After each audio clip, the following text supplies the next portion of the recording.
ओडिशा के पुरी में भगवान जगन्नाथ के एक भक्त रहते थे जिनका नाम था श्री माधव दास।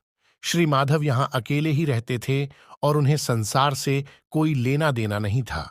वे अकेले बैठे बैठे प्रभु जगन्नाथ का भजन किया करते थे, नित्य प्रति श्री जगन्नाथ प्रभु के दर्शन करते थे, उन्हीं को अपना सखा मानते थे और प्रभु के साथ खेलते थे।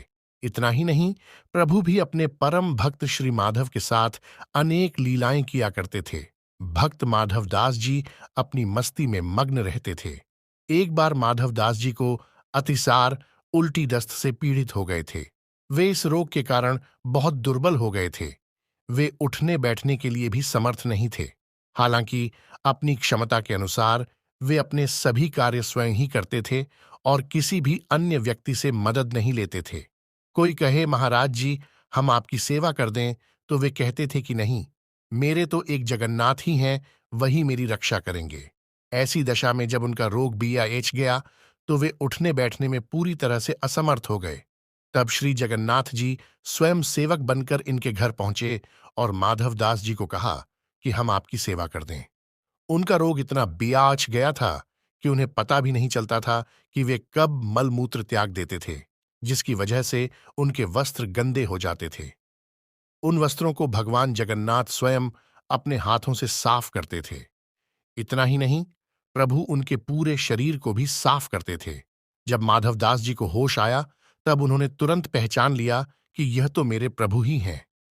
एक दिन श्री माधवदास जी ने प्रभु से पूछ ही लिया, प्रभु आप तो त्रिभुवन के मालिक हो, स्वामी हो, आप मेरी सेवा कर रहे हो, आप चाहते तो मेरा ये रोग भी तो दूर कर सकते थे, रोग दूर कर देते तो ये सब करना ही नहीं पड़े डहता। भक्त की बातें सुनकर प्रभु ने कहा, देखो माधव, मुझसे भक्तों का कष्ट नहीं सहा जाता, इसी कारण तुम्हारी सेवा मैंने स्वयं की। जो प्रारब्ध होता है उसे तो भोगना ही पेडीडीहता है।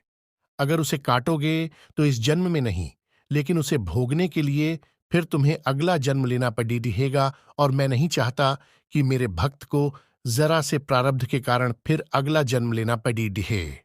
इसीलिए मैंने तुम्हारी सेवा की, लेकिन अगर फिर भी तुम कह रहे हो तो भक्त की बात भी नहीं टाल सकता। प्रभु जगन्नाथ अपने भक्तों के सहायक बन उन्हें प्रारब्ध के दुखों से, कष्टों से सहज ही पार कर देते हैं। प्रभु ने अपने भक्त माधव से कहा, अब तुम्हारे प्रारब्ध में 15 दिन का रोग और बचा है, इसलिए 15 दिन का रोग तू मुझे दे दे। जिसके बाद से प्रतिवर्ष भगवान जगन्नाथ को 15 दिन बीमार रहते हैं। उस दौरान उनकी विधिबद्ध इलाज किया जाता है।